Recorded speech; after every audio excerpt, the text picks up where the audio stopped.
अस्सलाम वालेकुम एवरीवन। आवाज़ आ रही है बेटा आप लोगों को?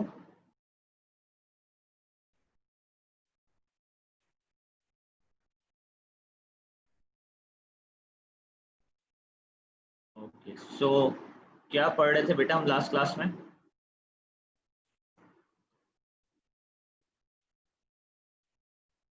कहाँ तक पहुँच गए थे आप लोग?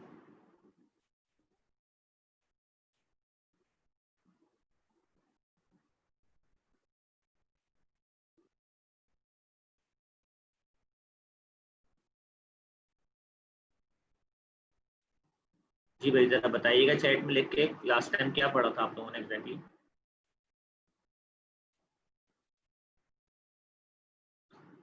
अच्छा, जो ये आपकी मोल सॉल्यूशन कैलकुलेशन वर्कशीट थी इसके क्वेश्चन नंबर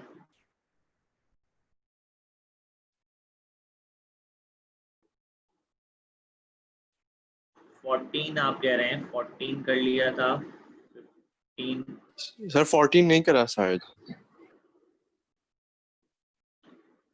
14 नहीं किया तो 13 तक किया है आपने। अभी बैक टाइट्रेशन का कॉन्सेप्ट नहीं पढ़ा?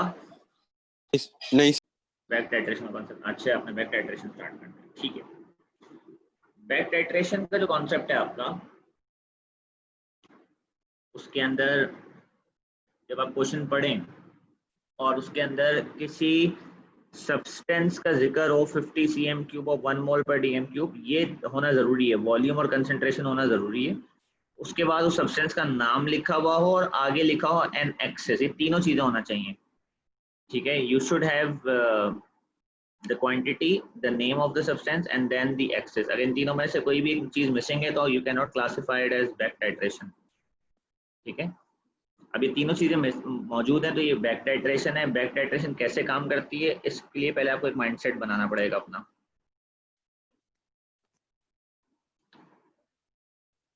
रुकिए जरा एक सेकंड।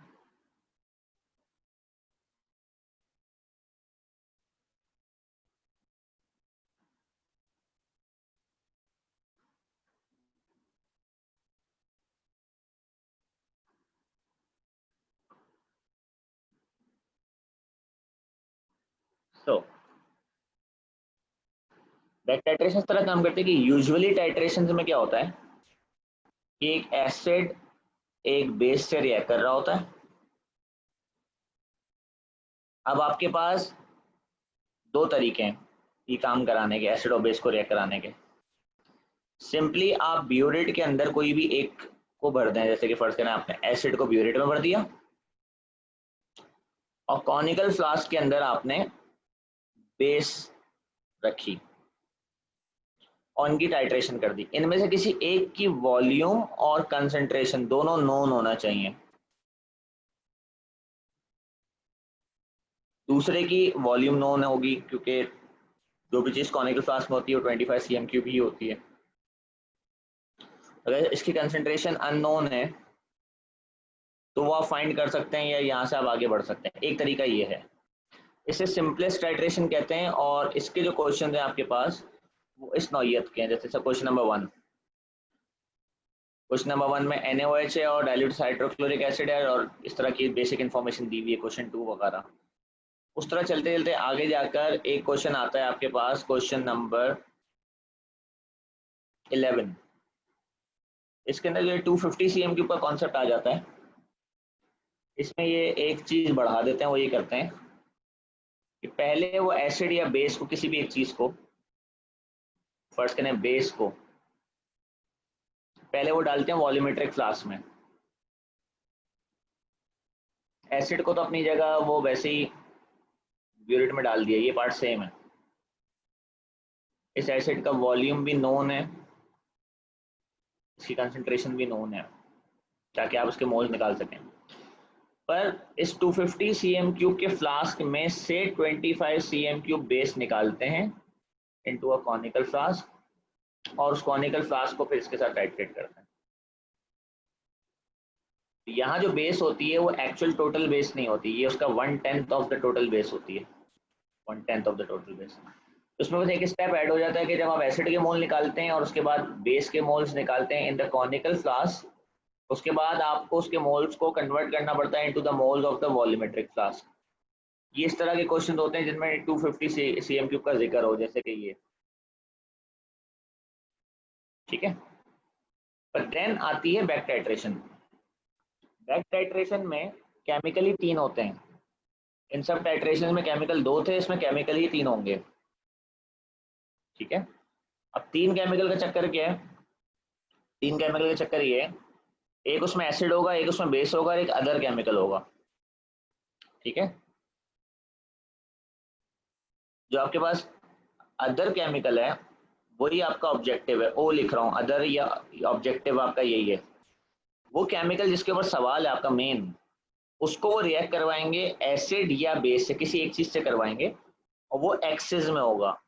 एसिड से करा दिया और एसिड जो है वो एक्सिस में है, जरूरत से ज्यादा है, सबसे पहले तो ये काम होगा। यानी कि रिएक्शन के बाद एसिड रिमेन, एसिड थोड़ा सा बच जाएगा, और इस एसिड के टोटल मोल्स नोन होंगे। टोटल कितना आपने एसिड इस्तेमाल किया ये हमेशा पता होगा, क्वेश्चन में गिवन होगा, in the form of concentration and volume given होगा, एसिड आपने कितना इस्तेमाल किया। तो इमेजिन करें आपके एक बीकर है, उसके अंदर आपने एक केमिकल डाला, उसके साथ आपने अपना एसिड डाला, एसिड आपका ज़रूरत से ज़्यादा है, तो रिएक्शन के बाद क्या होगा, उस बीकर के अंदर से वो केमिकल गायब हो जाएगा, वो रिएक्ट कर गया, और आपके पास एसिड रिमेन होगा, एसिड बचा हुआ होगा उसके अंदर थोड़ा सा, ठीक है। यहाँ से कहानी शुरू होती है, ये एक्स्ट्रा स्टेप हो गया। ये करने के बाद बाकी कहानी जो है वो उसी तरह की है जैसे आपने पहले समझी थी, कि इस क्वांटिटी को अब उठा के यहाँ से वॉल्यूमेट्रिक फ्लास्क में डाला जाता है, और ब्यूरेट के अंदर आप अपनी बेस भर देते हैं। ब्यूरेट के अंदर आपने अपनी बेस भरी, जिसका आपको वॉल्यूम नोन है, इसकी कंसंट्रेशन नोन है, ताकि आप इस बेस की मोल्स निकाल सकें। और फिर आप क्या करते हैं, इसमें से 25 सीएम क्यूब बचा हुआ एसिड इसमें ट्रांसफर कर देते हैं, रिमेनिंग इसमें आप एसिड ट्रांसफर कर देते हैं। पर ये जो एसिड है ये 1/10 है ऑफ रिमेनिंग। अब कहानी सुनेंगे, कैलकुलेशन स्टार्ट कहाँ से होगी। मैं कलर चेंज कर रहा हूँ, और मैं कलर यूज कर रहा हूँ ब्लू कलर, और इससे मैं आपको बता रहा हूँ कि सबसे पहला स्टेप क्या होगा। सबसे पहला स्टेप होगा कि आप कहाँ के मोल निकालोगे, बेस के। ये बात सबको समझ में आ रही है? जरा साथ चलें इसमें। मुझे आपको समझ में आई कि हमने बेस के मोल्स क्यों निकाले ब्यूरेट में से? क्योंकि वहां पर आपको क्या चीजें मौजूद हैं, कंसंट्रेशन वॉल्यूम मौजूद है। तो सब इस पे फीडबैक दें तो हाँ आगे बढ़ें।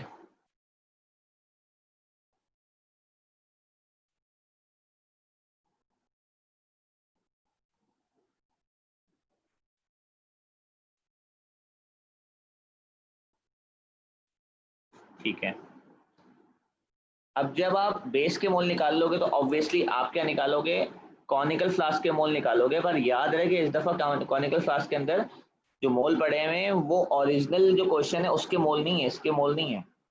ये बचे हुए एसिड का 1/10 पड़ा हुआ है, जो एसिड बचा हुआ है उसका 1/10 पड़ा हुआ है।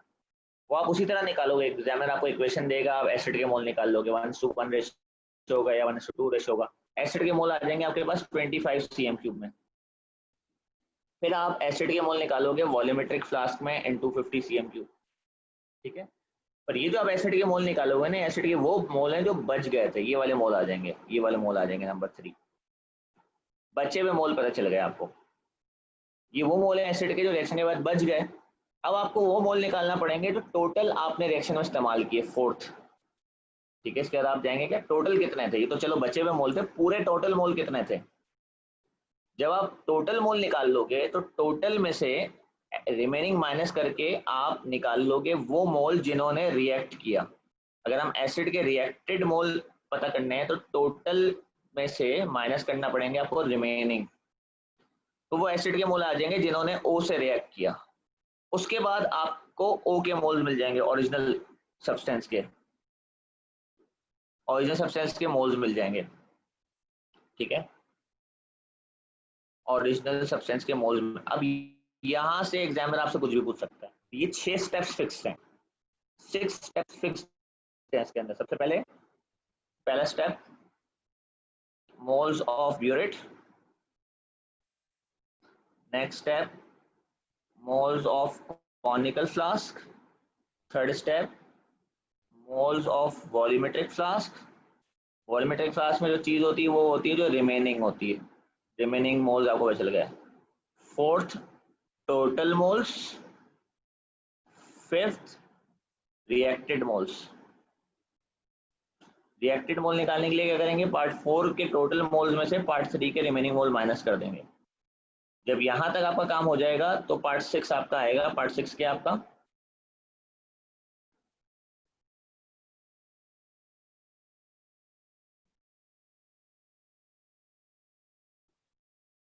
सिक्स लिखने की मेरे पास जगह नहीं बच रही है। 6 आपका आएगा कि थोड़ा छोटा कर देता है। 6 आपका आएगा कि ओरिजिनल के मोल्स कैसे निकाले। यहाँ तक स्टेप समझ में अगर आ गए तो मैं इसको अब जरा अप्लाई करना शुरू करता हूँ।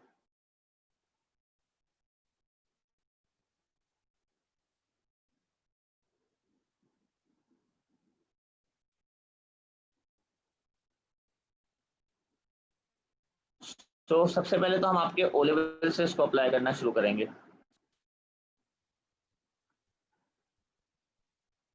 ज्यादा देन कि हम डायरेक्ट ए लेवल के ऊपर आ जाएं। पहले हम इसको ओ लेवल से उठाते हैं, ठीक है।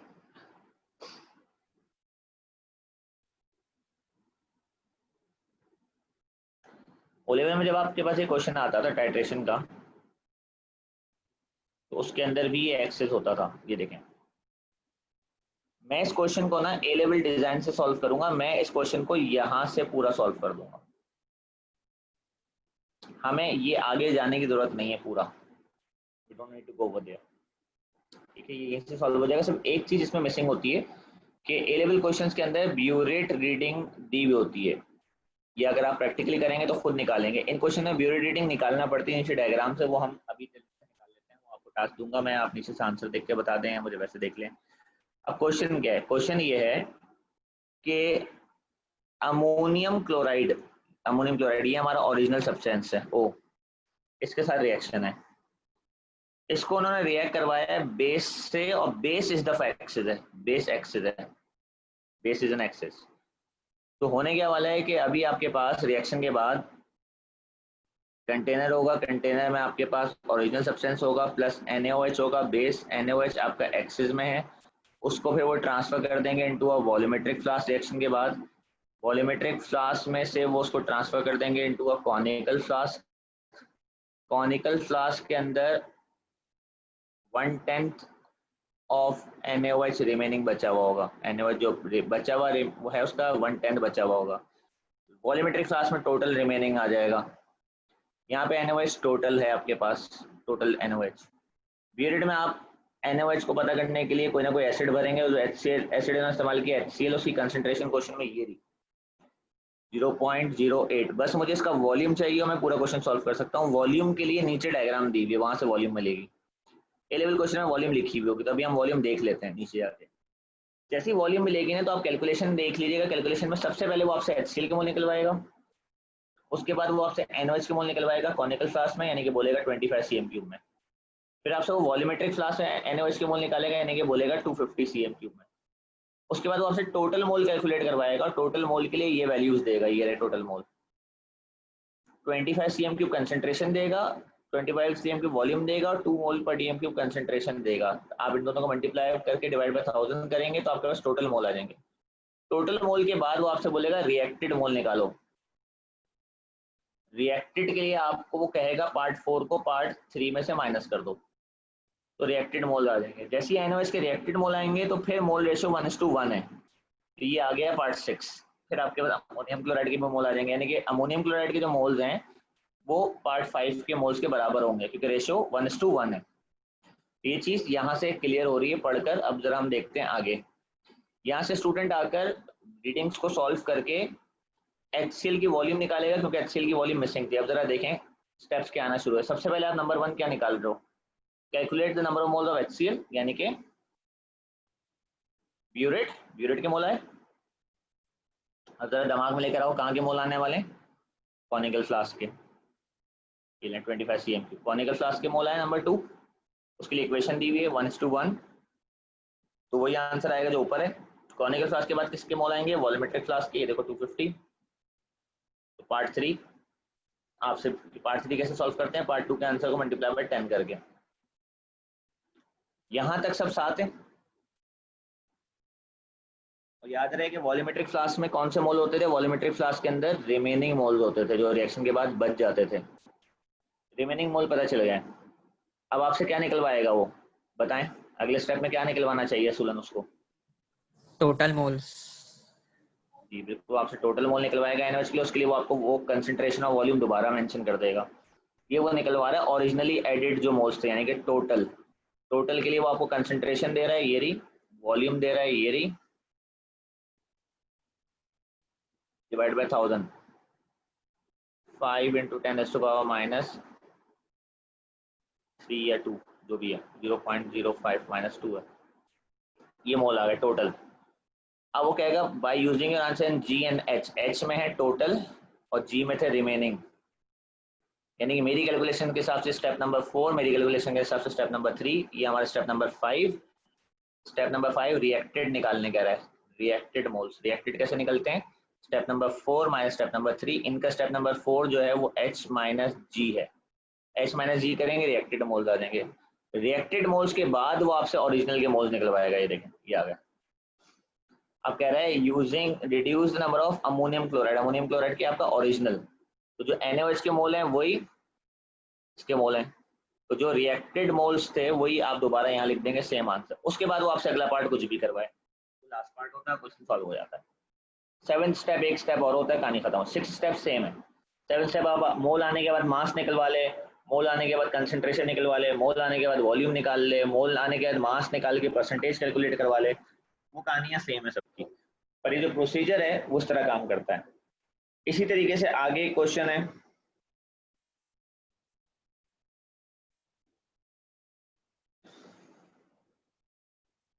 ये काफी हद तक सेम है, काफी हद तक सेम पैटर्न था, इसको मैं स्किप कर रहा हूँ, कोई और देखते हैं। ये बैक टाइट्रेशन नहीं है,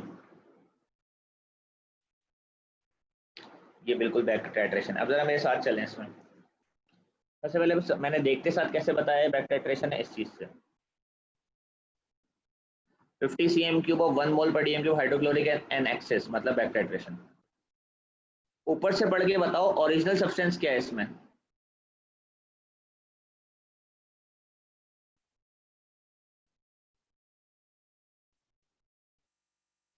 जी जी अवेलेबिलिटी भी है। ओरिजिनल सब्सटेंस क्या है इसमें बेटा, जी RCO3। अभी इन्होंने क्या किया है, RCO3 को किसके साथ रिएक्ट किया है, एक्सेस में कौन है, जी भाई RCO3 को किसके साथ रिएक्ट किया, एक्सेस में कौन है, HCl एक्सेस में। रिएक्शन के बाद क्या होगा, इसको डाल दिया जाएगा वॉल्यूमेट्रिक फ्लास्क में, वॉल्यूमेट्रिक फ्लास्क से इसको ट्रांसफर कर दिया जाएगा इनटू कॉनिकल फ्लास्क। ब्यूरेट में फिर क्या भरेंगे, ये बेस। बेस कौन सी है इनके पास, जरा क्वेश्चन पढ़ते हैं आगे। बेस इनके पास है आगे NaOH, ये लिखा हुआ है यहाँ पे NaOH। ब्यूरेट में इन्होंने NaOH डाल दी, ये NaOH डाल दी इन्होंने ब्यूरेट में, और NaOH की कंसंट्रेशन यहीं दे देंगे, कंसंट्रेशन तो यहीं आगे 0.1। वॉल्यूम आपको पता है कहाँ से आएगा, नीचे ब्यूरेट से, ठीक है। अब कैलकुलेशन पे चलते हैं, देखें। अब आप बताओ पहले वो किसके मोल्स निकलवाएगा, बताएं किसके मोल निकलवाएगा बेटा, जल्दी जल्दी साथ चलें।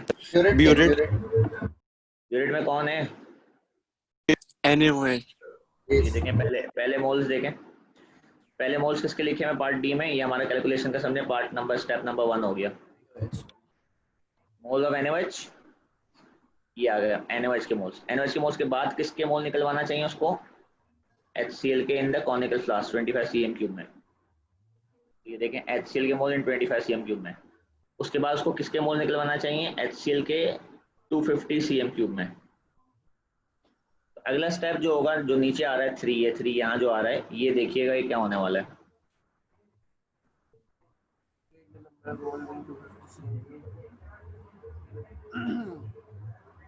ओरिजिनल, हाँ ओरिजिनल निकालिए। ठीक है, जो 3 है ये आपने निकलवा लिए रिमेनिंग मोल। उसके बाद फोर्थ में क्या निकलवाएगा, टोटल मोल। धीरे 4 टोटल मोल, ओरिजिनल में जो रिएक्ट किया टोटल मोल। टोटल मोल के बाद क्या निकलवाता है, रिएक्टेड मोल। रिएक्टेड के बाद किसके मोल निकलवाएगा, RCO3 के। तो ये रहा 2:1 का रेशो है। उसके बाद आगे जो भी पूछे वो आपसे। स्टेप समझ में आ गए बेटा सबको? Yes sir. अच्छा, अब हम ये अप्लाई करेंगे। बाकी आप अपनी प्रैक्टिस के लिए जो करना चाहें, इसमें से जितने क्वेश्चन करना चाहें ये आगे है, ये बुकलेट मैंने लगाई हुई है, आप अपनी प्रैक्टिस करें इसमें से। ठीक है, अब हमारे सामने ये क्वेश्चन है ए लेवल्स का। अब मैं आपको अब आप लोग मुझे लेके चलें जरा इसमें साथ में। क्वेश्चन पढ़ के बताओ, ओरिजिनल सब्सटेंस कौन है? लाइमस्टोन। Limestone, calcium carbonate. किससे रिएक्ट करवाया कैल्शियम कार्बोनेट को? HCl।